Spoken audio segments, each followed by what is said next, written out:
নমস্কার, আমি ডক্টর দীপান্বিতা পাল, homeopathy consultant. আজ এই ভিডিওটির মাধ্যমে একটি ইম্পর্টেন্ট টপিক নিয়ে আলোচনা করব। ধরুন আপনার প্রেশারটা অনেকটাই হাই হয়ে গেছে, সেটা আপনারা বুঝতে পারছেন, তাহলে তৎক্ষণাৎ আপনারা কি করবেন?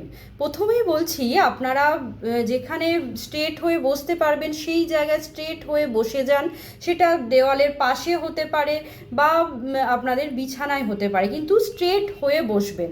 এরপরে নেক্সট যেটা করবেন, আপনাদের হাঁটু দুটোকে বুকের কাছে টেনে ভাঁজ করে রাখবেন। এরপরে যেটা করবেন, আপনাদের যদি সম্ভব হয় তাহলে ঠান্ডা জলে হাত দুটিকে ভিজিয়ে রাখুন। সেটা বরফের জল হলে খুবই ভালো হয়।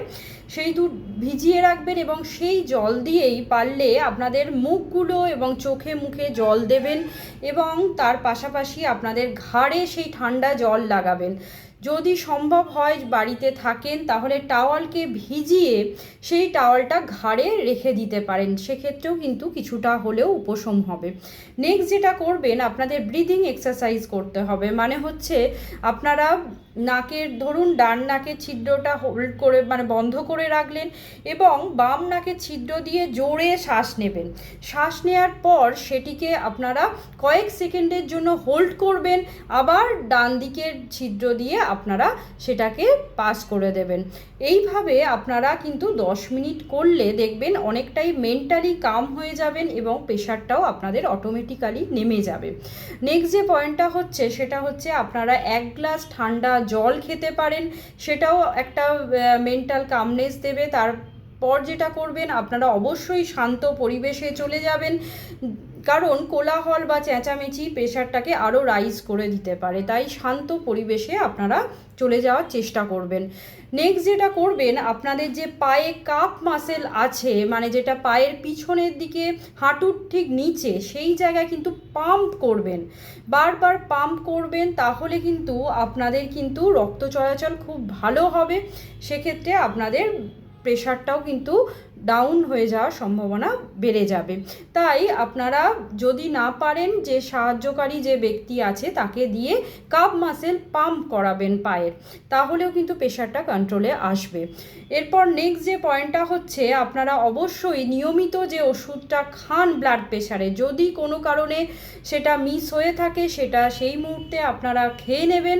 আর যেটা করবেন, আপনাদের এই হাই ব্লাড প্রেশারটা যদি মেপে দেখেন এবং সেই ব্লাড প্রেশারটা যদি আপনাদের 180/120 mmHgর মধ্যে থাকে বা এর থেকে বেশি হয়ে যায়, সেক্ষেত্রে অবশ্যই আপনারা সঙ্গে সঙ্গে হসপিটালে যোগাযোগ করবেন। এর পাশাপাশি যদি হাই ব্লাড প্রেশারের সঙ্গে আপনাদের দেখা যাচ্ছে বুকে ব্যথা হচ্ছে, শ্বাসকষ্ট হচ্ছে, একটা অস্পষ্ট বা ঝাপসা দেখছেন, তার পাশাপাশি যেন মনে হচ্ছে অজ্ঞান হয়ে যাব, এই সিমটমস যদি দেখেন, তাহলে কোনো দেরি না করে দ্রুত হসপিটালে আপনারা রোগীকে ভর্তি করাবেন বা আপনারা যোগাযোগ করবেন, না হলে কিন্তু একটা বিপদ হয়ে যাওয়ার সম্ভাবনা থেকে যাচ্ছে।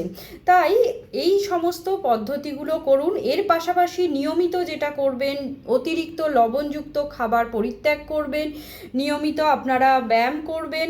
এর পাশাপাশি আপনাদের কিন্তু ধূমপান করা বর্জন করতে হবে। ক্যাফাইন জাতীয় বিভিন্ন পদার্থ, যেগুলো মানে আমরা চা কফি বেশি খাই, সেইগুলোকে আপনাদের কিন্তু কম খেতে হবে। এই সমস্ত নিয়মগুলো ফলো করুন।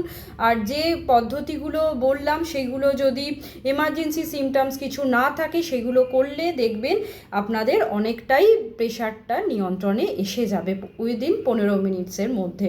তাই অবশ্যই আপনারা এই সমস্ত পদ্ধতিগুলো ট্রাই করতে পারেন। নমস্কার, সবাই ভালো থাকবেন এবং সুস্থ থাকবেন। আশা করি ভিডিওটি হেল্পফুল হবে। যদি হেল্পফুল হয়ে থাকে অবশ্যই আপনারা ফলো করে রাখবেন এবং যারা ফেসবুক থেকে দেখছেন আপনাদের আপনজনদের মধ্যে শেয়ার করে দেবেন। ভালো থাকবেন।